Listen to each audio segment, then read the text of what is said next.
Lautaro Javier Martinez, জন্ম ২২ August ১৯৯৭, একজন Argentine পেশাদার ফুটবলার যিনি সেরি এ ক্লাব ইন্টার মিলানের হয়ে একজন স্ট্রাইকার হিসেবে খেলেন, যেটি তিনি অধিনায়ক এবং আর্জেন্টিনা জাতীয় দলের হয়ে থাকেন।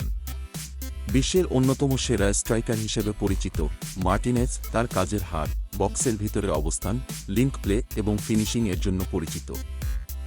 মার্টিনেজ তার জন্মভূমি আর্জেন্টিনায় তার কর্মজীবন শুরু করেছিলেন, যেখানে তিনি রেসিং ক্লাবের সাথে ২০১৫ সালে তার সিনিয়র আত্মপ্রকাশ করেছিলেন।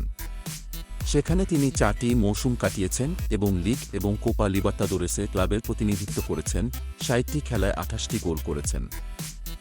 ২০১৮ সালে তিনি ইন্টারে যোগদান করেন, যেখানে তিনি ২টি লিগ শিরোপা জিতেছিলেন, যার পরবর্তীটি সেরি এ সবচেয়ে মূল্যবান প্লেয়ার হিসেবে মনোনীত হওয়ার পরে এবং এর শীর্ষ স্কোরার হিসেবে প্রচারটি শেষ করার পরে আসে। মার্টিনেজ অতিরিক্তভাবে ইন্টারের সাথে ২টি কোপা ইতালিয়াস জিতেছেন এবং ২০২০ সালে উয়েফা ইউরোপা লিগের ফাইনালে এবং ২০২৩ সালে উয়েফা চ্যাম্পিয়ন্স লিগের ফাইনালে পৌঁছেছেন। প্রাথমিক কর্মজীবনে মার্টিনেজ বাহিয়া ব্লাঙ্কায় জন্মগ্রহণ করেন। তিনি একজন পেশাদার ফুটবলার হওয়ার জন্য তার পিতার পদাঙ্ক অনুসরণ করেন, স্থানীয় লিনিয়ার্সে যোগদান করেন, যার সাথে তিনি অনূর্ধ্ব-১৭ স্তরে দক্ষতা অর্জন করেছিলেন।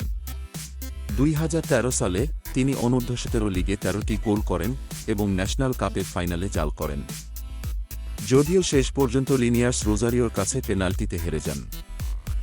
যুব পর্যায়ে মার্টিনেজের ফর্ম রেসিং ক্লাবের অন্তর্বর্তীকালীন প্রশিক্ষক ফ্যাবিও রাদায়েলির দৃষ্টি আকর্ষণ করে, যিনি পরবর্তীতে জানুয়ারি ২০১৪ সালে তাকে স্বাক্ষর করেন। তিনি শেষ পর্যন্ত সতীর্থ ব্রায়ান ম্যানসিলার কাছে থাকতে রাজি হন এবং ক্লাবের সংরক্ষিত দলের হয়ে ৬৪টি খেলায় ৫৩ গোল করেন। ব্যক্তিগত জীবনে ২০১৬ সাল থেকে তিনি একজন উদ্যোক্তা এবং ফিটনেস প্রশিক্ষক এগাস্টেনে গ্যান্ডোফের সাথে সম্পর্কের মধ্যে রয়েছেন। ২৭ মে ২০২৩ তারিখে তারা ইতালির লেক কোমোর ভিলাডিয়েস্টে সার্নাবিও এ বিয়ে করেন। ১ ফেব্রুয়ারি ২০২১ তার প্রথম কন্যা নিনা জন্মগ্রহণ করেন এবং ৭ আগস্ট ২০২৩ তার পুত্র থিওর জন্ম হয়।